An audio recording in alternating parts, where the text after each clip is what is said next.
First question, Joe here in front. Hey, Rick. Happy Father's Day. Yeah, you too. Yeah, thank you.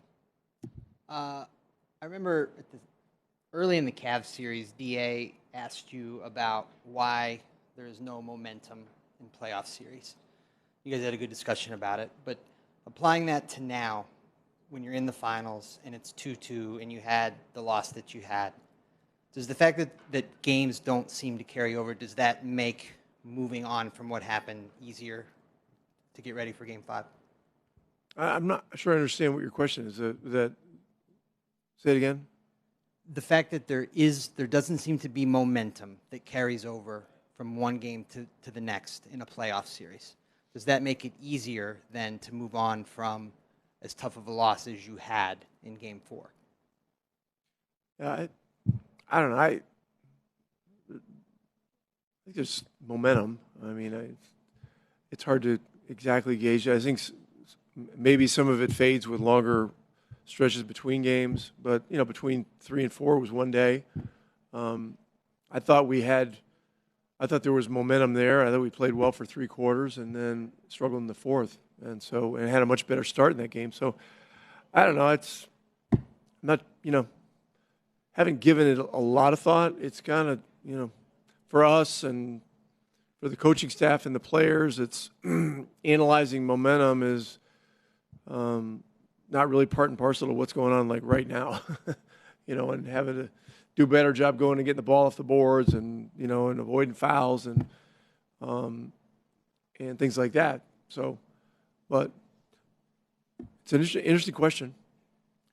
Second row on the left. Pollock from China, Pacers.com. How is Jarvis Rocker doing? Will he be able to practice today? No, he's doing better. He's off crutches, and he's walking with a slight limp now. So it's very unlikely that he'll be able to play in this series. But he is doing better. And it would be great if he was available, because I do think he would help us. Next row back on the left. Guilherme Giovannoni from ESPN Brazil. Pascal Siakam last game had a great first 3 quarters with 20 points, but who's that? Siakam. Oh yeah, yeah. But he had only 1 shot in the last quarter. What was the problem that you guys couldn't find him in the rhythm to make him keep playing? Yeah, talked about it yesterday. That can't happen. He's a guy that, if we're not playing through him, he needs to touch the ball more. Problems that hindered us in the fourth quarter were inability to rebound the ball, unnecessary fouls. Those things have us taking the ball out of bounds after they score, or having to take it out after a free throw, and then they can really set their defense, and then the game becomes slower. So those doing better in those 2 areas, the rebounding and the fouls. I mean, that will help us, but it's a challenge. I mean, they put a lot of pressure on you in the fourth quarter. I mean, they've got some great players that cause major problems. Next row back. Hi, Coach. Tencent from China. So you were up double-digit at one point in the third quarter and had control of the game for most part of the game. But in the fourth, you were outscored 31-17, and then eventually you lost the game.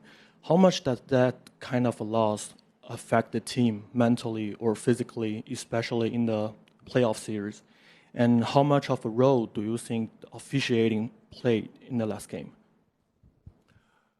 Well, I mean, tough losses are a part of a playoff series, and it's just if this was easy, I mean, they'd be pulling people off the street to play in the NBA Finals.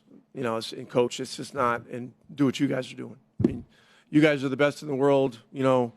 Everybody else here is perceived to be the best in the world at this moment, and so it's difficult. So. But you look at it, you take it for what it is, and it becomes pretty clear the things that you need to do to be better. And our job as a staff is to take those things, simplify them, communicate them in a simple, concise way, and so that we can do better. And so, that's it. As far as officiating, I think it's awful what some of the things I've seen about the officiating, and Scott Foster in particular. I've known Scott Foster for 30 years. He's a great official. He's done a great job in these playoffs. We've had him a lot of times, and the ridiculous scrutiny that's being thrown out there is terrible, and unfair and unjust and stupid. On your right, Sam. Hi, Rick. Sam Amick, The Athletic. I had a Pascal question, but now you have me curious. When you're in the middle of the finals, I don't know your consumption habits. What came your way in terms of Scott and the commentary that? I'm not getting into it. I've said what I'm going to say. Okay. If you have another question, ask it. If Sure. not, we'll move on. I've heard that you were a fan of Pascal long before you guys obviously went out and targeted him. When did he first cross your desk as a guy that you thought was special? And then once you got him in the building, I wonder, as a leader, he just talked about it a minute ago, just what have you seen from him beyond his talent as a leader with your group? Well, he's extremely versatile. I mean, I don't know.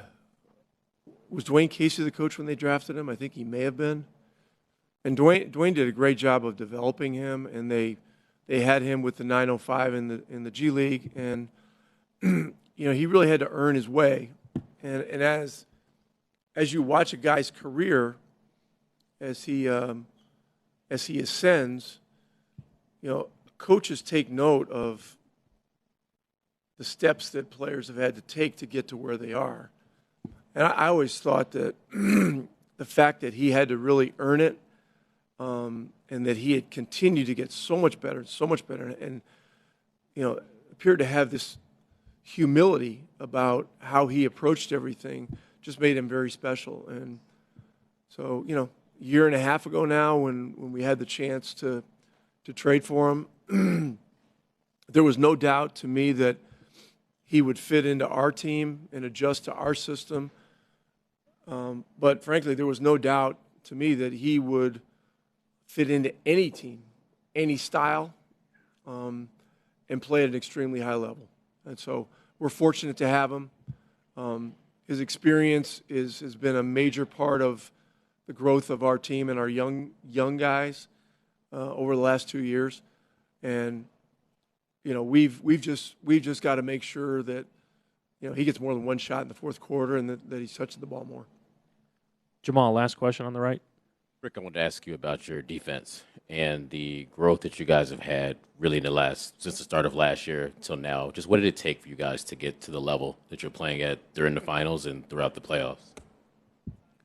Well, at first it was a decision that this is important, and we had to get the players to co-sign on it, and they did, and we just went to work, and this was December of, I guess it was 23, when we kind of had that moment of, this offensive barrage is not going to hold up, which we were putting on the whole league, and so we went to work.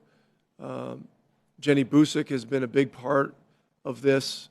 Her and Jim Boylan work our defensive stuff. Jenny's the one during games that is in charge of matchups, changing defenses, all kinds of stuff, and she's done an amazing job. And it's not just the coaching of it. There's a relationship building element that's absolutely critical to recruiting a group of players, young players, over to your way of thinking when it comes to something like defense. That in today's age of young players and development, this is not something that players in the AAU level are leaning into, saying, you know, I can't wait to get in there and do the shell drill, you know, and to do things like that, you know. So we have exceptionally great guys on our team, as does Oklahoma. Oklahoma's been building their defensive thing, you know, for many years now, and they've done a terrific job. But if we were going to ever get to this point, our defense had to get better, and Jim and Jenny have had great impact on that. Thank you, Coach. Thanks, everybody. This concludes.